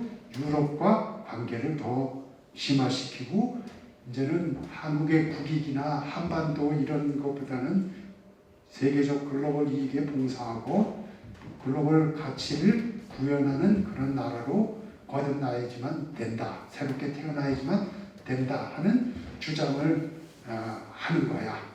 그냥 좀 장기적으로 생각하고 우리가 글로벌 보편적 이익에 기여하기 위해서는 우리가 해야 될 책무가 있는 거야. 그 책무는 뭐냐면 북한을 민주화시키고 북한에서 인권이 보장될 수 있도록 그건 우리 책무야. 왜냐면 우리가 제일 가깝고 우리가 북한보다 잘 살고 능력도 있고 그러면 우리만 잡았다고 폼잡지 말고 북한 정권이랑 맞서서 싸우건 압력을 가하건 국제사회와 함께 공동 노력을 하든지 북한을 변화시키려고 그래야지 북한을 계속 있는 그대로 인정해주면서 북한이 인권 침해를 하고 민주적 가치를 훼손하고 이러는데 그냥 눈만 감는다는 건 나는 그런 우리의 그 글로벌 책임을 다하지 않는 거라고 보는 거야. 그렇기 때문에 우리나라 앞으로 외교는 이런 가치를 갖다 우리가 앞장서서 추구할 줄도 아는 그런 나라가 돼야 된다 하는 얘기야. 그래서 지금 내가 보는 세계는 미국과 중국 그 꿈의 충돌이 벌어지고 있고 유럽연합이 지금 미국에 대해서도 어느 정도 견제를 하면서 중국에 대해서 압력도 가하는 그런 상황으로 오기 때문에 여러분들은 지금 잘 모르겠지만 일본에서도 유럽과의 관계를 심화시켜야 되는 이제 얘기들이 새롭게 반성을 하고 많이 나오는 거야. 그리고 일본의 그 역사에서 일본 외교에 있어서 가장 그 성공적인 아주 그냥 일본 사람들한테 너무나 좋은 기억으로 남아있는 게 바로 영일동맹이야. 영일동맹. 영국과 일본이 동맹을 맺은 거야. 1902년에. 그거가 유럽에도 일본이 자기의 가치를 알린 그런 거야. 존재를 인정받은 거고 다시 일본은 영국이 지금 글로벌 영국이라는 걸 하면서 유럽연합 나온 다음에 고립될까봐 지금 아시아 쪽으로 다시 많이 그 아시아를 중시하고 나오거든. 거기에 핵심이 바로 일본인 거야. 그래서 다시 영일동맹을 부활하자는 얘기들이 나오고 일본에서는 유럽과의 관계를 훨씬 더 심화시켜야 된다는 얘기가 나오고 있고 한국은 거기에 비해서는 지금 유럽과는 거의 끈이 없는 상태야. 그냥 우리가 외교적인 노력을 한다면 실제로는 유럽 나라들, 아세안 이런 나라들 쪽이랑 훨씬 더 같이 노력들을 많이 하고 그러면 할 일이 무지 많아져. 근데 자꾸 미국하고 중국만 보고 북한만 바라보고 있단 말이야. 그러한 한반도 중심적인 사고를 빨리 우리가 뛰어넘어야 되지, 극복해야 된다는 그런 얘기를 이제 내가 결론에서 그런 얘기를 하는 거야. 그래서 여러분들이 이 미국 꿈, 유럽 꿈, 중국 꿈을 갖다가 내가 이제 비교를 해놓고 요 표 하나가 요즘 세계에서 벌어지고 있는 그런 비전 대결인 거야. 중국이 비전 대결을 촉발시켰어. 그건 뭐냐면 바로 중국 꿈이라는 거를 갖다, 중고몽이라는 걸 갖다가 세계에다가 얘기를 하면서 중국이 촉발시킨 거야. 그리고 미국이 중국에 대해서 견제에 나선 거는 미국과 중국 사이에 이 꿈의 충돌이 벌어지고 있는 거야. 그러나 유럽연합의 꿈은 여러분들이 아시겠지만 2차 대전 이후에 유럽이 하나의 공동체로서 태어나는 과정 속에서 그 꿈을 만들고 그 꿈을 갖다가 지금 구체화시키고 이제 전 세계를 향해서 이거를 실현하겠다고 이제 나서고 있는 거야. 그거는 어떤 형태로 나왔냐면 중국의 신장 지방의 인권 문제에 대해서 제재를 가하면서 나온 거고 이제 유럽에서는 자발적으로 신장 지방에서 생산된 면화를 이제 사용하지 않겠다는 그런 운동이 벌어지고 있는 거야. 그리고 거기에 따라서 중국도 그런 기업들, 요즘엔 나이키까지 걸려있지, 뉴밸런스, 그 H&M인가 뭔가 그 아주 유명한 게 그거 있더라. 나는 그 패션을 잘 모르니까는. 그리고 이제 세계가 단순히 국가 간 충돌뿐만 아니라 사람들이 충돌하는 거야. 중국 사람들은 자기네 나라를 모독한 회사에 물건을 안 산다는 거고 유럽 시민들은 그러한 신장 지방에서 생산된 면화를 쓰는 그 기업을 우리가 오히려 보이콧하겠다 이러고 나오고 있는 거야. 그러니까 이제 시민사회까지 이 인볼브가 된 그런 거대한 그 가치 충돌, 꿈의 충돌이 벌어지고 있는 거지. 그럼 우리가 어떻게 해야 될 거냐? 나는 보편적인 가치를 지향하는 유럽 꿈과 우리들을 훨씬 더 많이 그 일차원을 시켜야 된다고 나는 보는 거야. 우리나라 사람들 특히 사회주의 무지 좋아해. 그럼 우리나라 사회주의자들은 특징이 뭐냐면 세금 안 내고 국가로부터 공동체로부터 혜택만 받겠다는 그런 이기적 사회주의자밖에 없어. 우리나라 정권을 잡고 있는 좌파들뿐만 아니라 모든 애들은 사회주의 얘기하면서도 세금 안 올리는 사회주의 하겠다 그래서 감옥 간 분도 있고 그냥 뭔가 공헌 없이 자꾸 뭔가 혜택만 바라는 그런 사회주의를 하는 거야. 그러나 사회주의는 자기가 100을 벌건 1을 벌건 간에 다 10%씩은 공동체에다 바쳐서 공동체에서 보고 가장 어려운 사람들한테 이렇게 순차적으로 도와주는 거래야지 묶어가지고서 그냥 국민들 자 여행 갔다 오라고 또 뭐 몇십만 원씩 주고 이런 식의 그런 그 짓거리들을 하면은 그건 사회주의가 아닌 거지. 그거는 나라면 사회주의는 영원히 지속돼야 되는데 5년도 지속되지 못하는 사회주의를 하고 있는 셈이 되는 거야. 그러니까는 우리가 그런 그 나라가 되면 안 되지. 유럽이라는 데는 그나마 그래도 그 가치나 이런 면에서는 우리나라 사회주의와는 게임도 안 되고 중국식 사회주의, 그거는 중국 특색의 사회주의는 국가 사회주의고 사회주의의 방점이 있는 게 아니라 국가의 방점이 있는 거야. 그리고 그런 국가의 방점을 두는 중국 문명은 중국 역사 처음부터 끝까지 계속 국가에다가 방점이 가 있었던 거야. 그냥 거기는 사회주의가 아닌 거야. 국가 사회주의에 국가가 방점이 있는 거지. 그럼 유럽 사회주의는 뭐야? 사회와 개인과 인류, 이 지구 이런 거에 가치가 있는 거지. 근데 우리도 사회주의 뭐 그때 그렇게 미워할 건 아니지만은 제대로 된 사회주의를 해야지. 그건 뭐야? 사람들이 공헌을 하고 공동체에서 필요한데 특히 어렵고 힘든 사람들에게 이런 혜택이 가야 되고 보통 사람들은 자기 앞가림, 뒷가림은 스스로 하는 게 맞는 거 아니냐 하는 게 이제 한국 그 미래 비전 얘기를 하는 거야. 응? 내가 며칠 전에 그 아주 창의적인 짓을 한 번 했어. 그 뭐냐면 내 방에 식물이 하나가 있어. 나무 같은 거 조그만 나무인데 내가 뭐를 했냐? 어느 날 낮에 그걸 한 30분 정도 이렇게 바라보고 있다가 딱 봤어. 가가지고 큰 잎을 다 땄어. 그걸 다 따버렸어. 그랬더니 놀랍게도 작은 꽃잎들이 올라오더라고. 그 큰 잎들을 안 따버리면은 작은 잎사구들은 큰 기회가 없는 거야. 그러니까 우리가 사회를 개혁하고 앞으로 내년에 무엇을 하고 뭐 어느 정당에서는 37살짜리 대표가 나온다는데 우리는 너무나 보수적이 돼버린 거야. 기득권 세력들은 뭐냐면 지금 50대, 60대들은 기득권 중에서도 상기득권 세력이야. 왜냐하면 이 사람들은 전쟁도 경험하지 않고서 우리나라 역사상 가장 전성기된 시절을 갖다 보낸 사람들이야. 근데 이 사람들이 또 복지를 강화하면서 50대, 60대가 죽을 때까지 자기들이 단물 빼먹겠다고 지금 하는 게 요즘의 복지 얘기인 거야.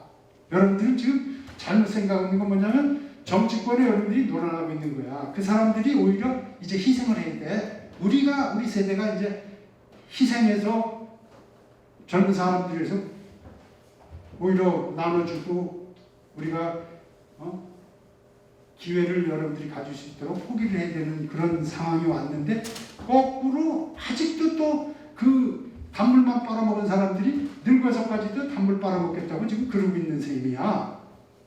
그러니까 여러분들 실제로는 나무 큰 잎도 따야지만 여러분들한테 기회가 가야 되는데 여러분들은 아예 시작도 못할 만큼 기회가 없어진 사회가 돼버렸어.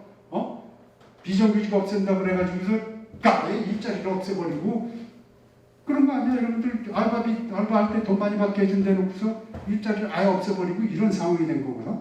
여러분들 기득권 세력이나 적폐 세력들은 무섭고 나쁜 모습으로 하고 있는 게 아니라 매우 선량한 모습으로 하고 있어요. 여러분들은 알아야 돼. 여러분들은 운전면허증만 있으면 택시 몰아서 돈 벌 수 있는 기회가 여러분들한테는 없는 거야. 왜? 택시를 하려면 면허가 있어야 되고 면허증은 8천만 원, 뭐 1억에도 팔리고 뭐 5, 6천만 원 시도에 따라서 다르지만 그거는 정부 규제 때문에 생긴 거지 아무것도 아니고 그걸 보고 우리가 렌트라고 부르는 거야. 그리고 렌트가 바로 적폐인 거야, 여러분들. 젊은 사람들에게 새로운 기회가 안 가는 거는 기득권 세력들이 면허증, 자격증, 뭐 요구하면서 젊은 사람들이 아무것도 못 들어가게끔 아예 진입 자체를 막아버리는 거야. 그거는 내년 대통령 선거는 그래서 이제는 똑같이 나누는 그런 생각들이 있어요. 젊은 사람들이 중심이 되는 거야. 여러분들 나이 먹은 사람들한테 왜 지하철 요금을 깎아줘야 되냐? 일자리 없고 힘든 젊은 사람들한테 깎아줘야지. 그 사람들은 이미 젊었을 때 나라에 공헌도 많이 했지만 혜택을 무지 많이 본 사람들이야. 그 사람들에게 또 지하철을 공짜로 준다는 거는 그런 어불성설인 거야. 실제로 젊은이들이 일자리 없고 그런데 그 사람들을 까주려면 그렇게 까줘야지. 물론 제일 좋은 사회는 누구나 돈 내고 타면은 지하철은 돈 내고 타는 거다 하는 세상이 제일 좋은 세상인데 까준다면 나는 나이 먹은 사람보다는 이제는 젊은 사람들을 까줘야 되는 거 아니야. 그런 식으로 발상의 전환을 해야 돼. 그리고 여러분들이 자기 권리를 주장할 줄 알아야 돼. 자꾸 정치 세력들 믿고 그놈들이 좌파놈들이 우리한테 뭘 많이 주겠지. 우파가 나라를 바로 세우겠지. 이게 아니라 이제는 여러분들이 우리도 좀 위대한 대한민국의 혜택을 우리도 좀 누려보자. 요거 해야 될 때라고 나는 생각합니다. 오늘 뭐 대단한 강연을 하고 있습니다. 지금 나 혼자만 이렇게 자아도취된 건가? 자, 그래서 이렇게 해서 한국이란 나라와 중국이란 나라, 일본이란 나라, 내가 사실 수업을 하면 나는 중국 경제사 가르쳐요. 요즘엔 최근에 이제 중국 공부 한 5년 해서 중국 역사도 가르치고 또 1학기 때 이번 학기는 우리가 한국의 정치 경제라는 수업도 가르치고 중국 경제사 가르치고 2학기 때는 일본 정치 경제라는 거를 가르쳐 보면서 일본, 중국, 한국에 대해서 공부할 수 있는 만큼 끝까지 해보려고 그래. 그리고서 한국, 중국, 일본을 갖다 비교하고 한국, 중국, 일본이 앞으로 어떻게 살고 서로 친구처럼 지낼 수 있고 뭐 이러는 방안에 대해서 책을 쓰기 위해서 계속 하염없이 지금 공부만 하는 거야. 그래서 지금까지 내가 본 한국과 중국, 일본이라는 나라의 그 특징이야. 그래서 중국이라는 나라는 아직도 부강한 나라를 꿈꾸는 그런 수준이야.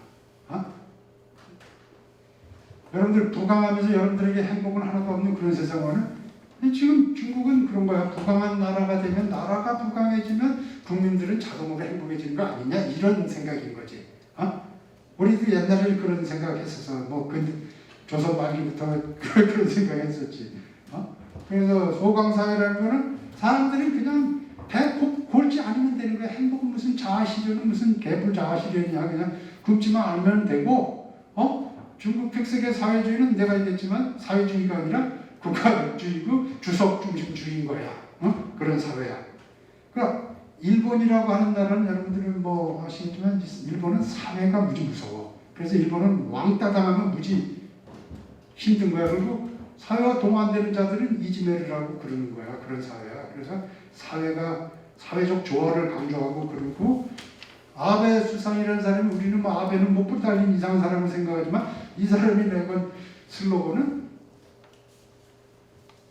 아름다운 일본이야. 아름다운 일본 사람들의 정치 슬로건에 그 수준을 나는 보여준다고 생각해요. 아름다운 한국 하면은 야 이제 무슨 그림 그리냐 이렇게 되는 거잖아. 우리 아직 수준은. 그러나 우리나라는 개성과 경쟁력이 있는 거야. 사람들이. 그래서 다이내믹 코리아라는 얘기도 하고 우리는 삼성, K-팝 이런 개성과 경쟁력 이런 거가 강점인 나라에 그렇기 때문에 우리나라는 집단적 사회주의보다는 개인들이 자아실현할 수 있는 이러한 자유로운 나라가 되야지 매력 있는 그래야지 나라가 흥할 수가 있는 거야 사실은. 근데 우리 이제 보라고 우리는 기껏 대외적으로 내세우는 거는 한반도 평화가 통일이고 어느 나라를 쫓아다니면서 계속 우리 저 통일 뭐 정책 지지해달라는데 뭐 이런 소리를 하고 있어. 남을 위해서 우리가 뭐를 공헌해드릴까 뭐가 도움이 필요하세요 묻고 다니지 않고 어디를 가도 우리 한반도 평화 지지해달라고 그러고 어느 나라가 우리 지지했다 그랬다고 그러고 저거 타고 와가지고 국민들한테 떠드는 게 우리나라 대통령들인 거야 여기까지. 인류에 공헌을 하고 뭐 이런 차원이 아니라. 그러나 지금 보라고 일본은 국제주의야. 세계의 평화에 공헌하고 이런 정도의 목표를 가지고 있어. 중국은 세계 질서, 인류 운명 공동체 얘기하지만 중국 중심의 세계 질서를 형성하겠다는 거고 그리고 우리나라의 강점은 뭐냐면은 시민사회가 무지 강한 사람이야. 강한 나라야.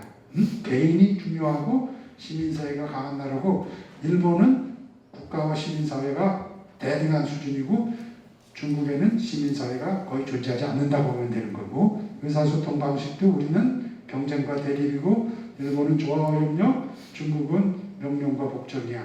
그래서 개인의 이상을 보게 되면 중국은 자유로운 개인이 없어. 개인의 행복이라는 개념도 존재하지 않아.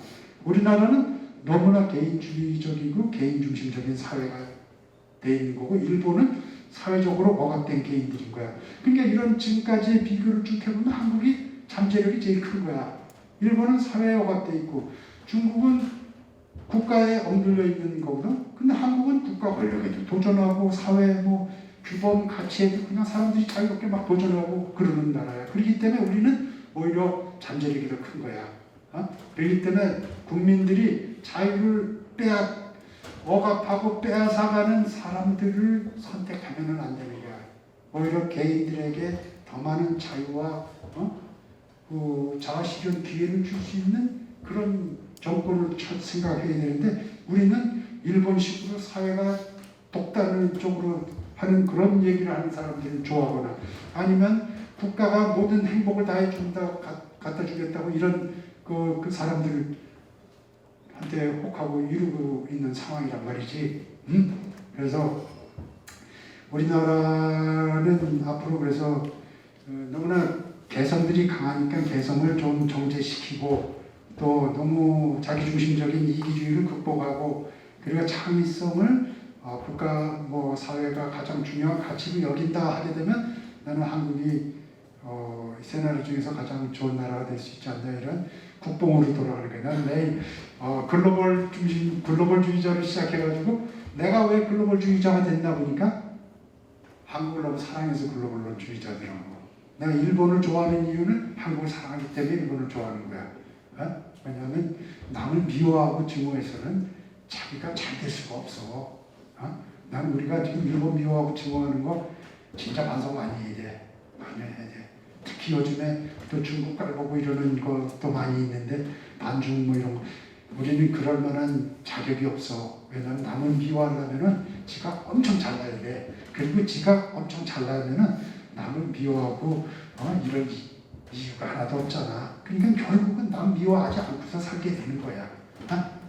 우리가 열심히 잘하면은 한국권도 이루고 잘 되지 않냐. 뭐 이런 정도 얘기를 하려고 하는 거예요, 책에서. 여러분들 오늘 두서없는 얘기를 들어주셔서 무지 고맙고, 그냥 난 요거라도 여러분들이 머릿속에 좀 남아있으면서 살면서, 그래도 코로나가 한창이던 초여름 날에 호련히 웬분이 나타나가지고 이런 배우는 자세를 살고 봉사하는 자세를 살라 그러는데, 저게 목사가 하던 얘기랑 비슷한데 저 선생님이 얘기하니까 좀 다르네. 그 목사들이 인생을 모르니까 그렇게 감동 없이 얘기를 하게 되는 거야. 우리는 인생 실패를 해보면서 얘기를 하다 보니까 결국 이게 제일 중요하고, 내가 그래서 며칠 전에 한 학생이 나한테 묻더라고. 수업 중에 이제 묻더라고. 선생님이 20대 때 살아보고 지금 인생을 살고 있는데 자기 인생이 얼마나 만족스럽습니까? 하고 묻더라고. 그래가지고 내가 이 얘기를 시작한 거야. 내가 이걸로 사는 걸로 따지면 나는 이룬 게 하나도 없다. 뭐 어디서 지위를 가져본 것도 없고 돈도 지금 요번에 전세금 3억 올려주라고 아주 죽는 줄 알았고 뭐 그런 사람이야. 근데 나는 얻은 게 하나도 없는데, 내가 15년 전에 러닝이라는 걸로 인생을 바꾼 거야. 그러면서 새로운 것도 배우고 새로운 거 도전도 해보고 하면서 계속 배우면서 사람도 훨씬 나아졌을 뿐만 아니라 이런 것도 많고 이렇게 되는 거야. 거기다가 요즘에는 이제 내가 제일 못했던 게 이거야. 이렇게 봉사정신, 남한테 이렇게 마음을 전달하고 이렇게 정성을 다해서 그래서 내가 시작을 한 게, 버스를 타면은 무조건 감사합니다를 하고 하는데, 요즘엔 이제 운전사들이 먼저 인사해. 맨날 나는 그걸 하고 있고, 학교 들어가면서 이제 청소하시는 분이라든가 이런 분들이 있으면 먼저 와서 수고 많으시다고 이렇게 얘기하고, 가능하면 사람 보는 사람마다 밥도 사주고 이런 마음으로 살다 보니까는 행복지수라는 게 실제로 엄청 높아져. 그러니까 여러분들 내 말 믿고 인생은 살 가치가 있어. 왜? 배움이 있기 때문에 그런 거야. 나는 그 말 제일 싫어하고 하느님도 제일 싫어해. 뭐냐면 하느님 믿고 신앙심이라는 거 있잖아. 하느님은 전지전능하기 때문에 믿으면 안 되고 알아야 돼. 전지전능하다는 거를. 그래야지 하느님은 기뻐하신다고. 근데 무식한 것들은 게으르고 목사님 말만 쫓아가는 것들은 노력도 안 하면서 그냥 믿으려고 그래. 믿음이 안 생기는데 머리 쳐가면서 믿는다 그러지. 하느님은 절대 그런 사람들 원하지 않아. 하느님은 자신이 전지전능함을 아는 사람을 좋아하고, 하느님이 써먹을 때가 있는 능력 있는 사람들을 원하는 거야. 신앙심만 깊은 사람들은, 신앙심은 기본인 거야. 능력이 있어야지 하느님의 나라에 보탬이라도 될 거 아니야. 라면이라도 잘 끓여야 될 거 아니야. 그냥 쓸데없이 믿고 하느님이 알아서 쓰시겠다는 그런 엉뚱한 얘기 하지 말라고. 하느님은 진짜로 자신을 알아주는 사람, 자신에게 보탬이 되는 능력 있는 사람들이고, 능력은 배우고 봉사무대에서 나오니까 여러분들 학교 2년 가서 오늘 내 강의가 크게 다른 건 없는 거야. 여러분들 오늘 만나서 반갑습니다. 질문 있으면 하셔도 돼요. 너무나 명료한데 질문이 있겠어? 자.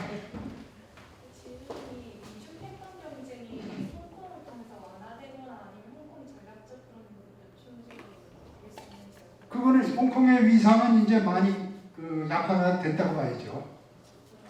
근데 미국 유럽은 이제 홍콩을 통해서 중국을 변화시키려고 하는 거예요. 중국은 홍콩을 통해서 얻는 이익이 많으니까 그래도 아직까지 홍콩이 무지 중요한 얘기인데, 사실 홍콩의 위상은 냉전 시기 때보다도 훨씬 못하다고 봐야죠. 그러면 홍콩이 할 수 있는 게 홍콩의 미래가 무지 어둡다고 봐야죠.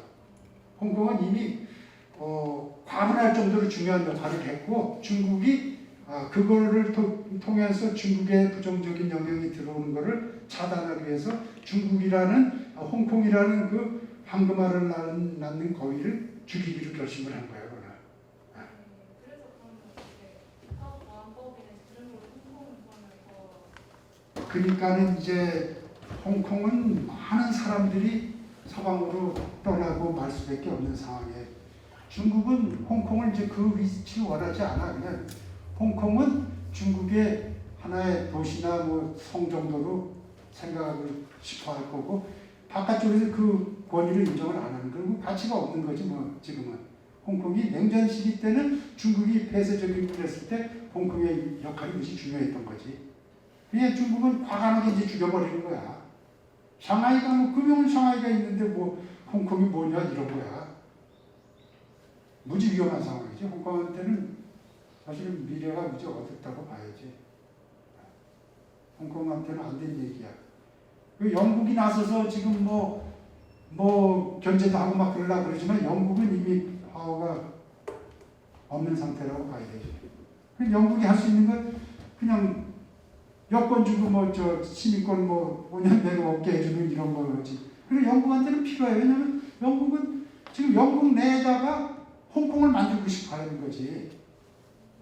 그래서 홍콩 사람들이 들어와가지고 거기서 투자를 가지고 들어오고 거기다 영국에다가 뭐 아일랜드 북 아일랜드라든가 뭐 이런 데다가 만들고 싶어 하고 그러는 거야. 그 영국은 홍콩 자본이 필요하지. 그 홍콩 사람들은 대안이 없으니까는 이제 홍콩을 떠날 수밖에 없고 떠난다면은 영국이 다 받아주겠다는 거예요. 지금 영국의 정책은. 홍콩 사람들이 영국은 나쁘지 않네. 지금 이런 상황이 된 거야. 그러니까 어떻게 될지 모르겠지. 요즘에 그 홍콩 사람들이 옛날에 그 홍쿠버라고 해가지고 밴쿠버 거기다가 아주 투자를 많이 하고 떠났었거든. 근데 이제 그 다음 레벨의 사람들은 영국으로 갈 거야. 상위권들은 미국과 캐나다 쪽으로 가고 영국은 살기에는 그렇게 좋은 풍토는 아니야. 그래서 버려진 땅이었어. 옛날 역사적으로 볼 때는. 그래서 제일 늦게 사람들이 살기 시작했던 거야. 영국은 대륙에서 문제 생기면 영국으로 가고 그랬던 거지. 사람 살기에 좋은 땅은 아니라고. 물론 축구를 보는 데는 뭐 좋다 그러던데 축구는 텔레비를 봐도 되니까. 근데 영국 사람들은 꼭 가서 보려고 그러더라고. 축구는 뭐 모르겠지만 아주 좋은 얘기인데 홍콩이 좀 어려운 건 사실이죠. 그러면 미중 패권 경쟁이 누가 승리하냐에 따라보다는 미국과 중국이 그러니까 서로 협력을 해서 세계의 꿈으로 나아가야 된다. 그러면은 훨씬 좋은데 지금은 나는 그렇기 때문에 그거 둘이 쉽지 않으니까 유럽이 선도를 하고 중국은 유럽과 적대시하기가 어려워. 미국과 싸우는데 유럽까지 적대시하기 어렵고 미국은 자기 멋대로 유럽 연합을 부릴 수가 없고요. 그러니까는 유럽 연합이 그 중간에서 앞으로 더 전략적인 가치도 높아지고 그 역할도 중요하게 되지 않을까라는 이런 생각이 들어버리기 때문에 우리도 유럽과의 외교를 강화해 나갈 필요가 있고 우리 한배 박사가 그 유럽 연합 전공자지만 앞으로 거기에 길이 많이 열릴 거라고 봐. 그래서 오늘 좀 이따 나가서 뭘 하면 내가 그 격려를 할 수 있는 컨텐츠가 있어. 내가 양심을 가지고서 공부를 해보니까 유럽연합이 이 세계의 중심이 되는 게 나는 맞다는 생각이 들어. 그리고 경제적으로는 한중일이 중심이 되는 건 맞아. 이건 부인할 수가 없어. 앞으로 한중일이 경제적으로는 중심이 되는데 가치라든가 세계를 이끌어 나갈 수 있는 비전을 창출하는 능력들이 없어. 그렇기 때문에 아시아 나라들이 한중일이 유럽과 손을 단단히 잡는 게 나는 필요하지 않나 이런 생각을 해. 그래서 그 나의 결론은 책의 결론은 그거야. 한중일 비교를 하는 건 뭐냐면 한국이 이 창의성과 이 다이내믹한 측면에서는 제일 앞서 있거든. 그래서 한국이 이제 보편적인 가치를 체화하고 이렇게 사람들이 그 개성을 발휘하고 혁신과 창조를 할 수 있는 그런 나라가 돼야 돼. 그래야지 한중일 사이에서도 중심이 될 뿐만 아니라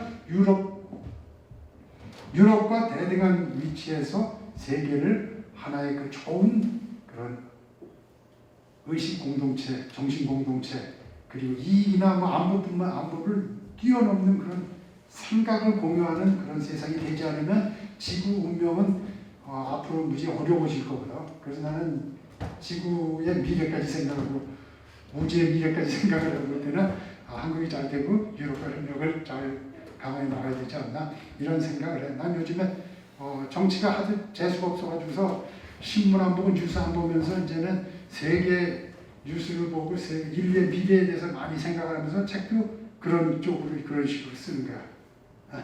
그래서 뭔가 새로운 걸 만들어내려는 노력을 해. 일부러 눈을 감는 거야. 왜냐면 여기에 눈을 주게 되면은 아무 일도 못해. 화가 나가지고. 그렇기 때문에 안 보는 거야. 요즘에는 안 봐도 상관이 없어. 그랬다 보니까 어느 날 37살짜리가 그 어느 정당에서 대표가 된다는데 나는 당연히 되고 민주당 거지 같은 민주당도 박용진 뭐 이런 그 40대 30대 후반 40대에 있거든. 박용진이라는 애도 있고 박용진 이준석이 이런 사람들이 중심이 되는 그런 정치를 내년에 난 보고 싶어. 응? 뭐 국무총리도 하고 또 뭐 국회의장도 하고 뭐 이런 그 아주 욕심에 되는 애들 말이야. 나를 위해서 공헌한 바 하나도 없으면서 국가살림 다 받아내가지고 공짜로 뭐 주겠다고 하는 인간들, 뭐 곱게 못 늙는 그런 분들, 이런 분들보다는 이제는 젊은 사람들이 난 실패해도 젊은 사람들이 실패하면 아름다워. 안 실패할 것처럼 온 동네 잘난 척 해놓고서 5년만 되면 다 감옥 갈 짓만 하는 그런 대통령들이 되는 것보다는 난 젊은 사람들이 차라리 실패하면 우리가 도와줄 수도 있고 그래도 용서해주고 그리고 이놈들이 배워가지고 더 좋은 일 하겠구나. 난 그런 마음을 가질 수 있을 것 같은데 매번 감옥 가야 되는 대통령 더 이상 보고 싶지 않아. 여러분들 정신 생각을 바로 갖고 여러분들이 주인이 되는 세상 만들어가고 대구도 그런 세상 만들고 광주도 그런 세상 만들고 대전도 그렇게 만들고 그렇게 해나가면 좋을 것 같습니다. 여러분들에게 주어진 사명이 무지 큽니다. 여러분들 기대하겠습니다.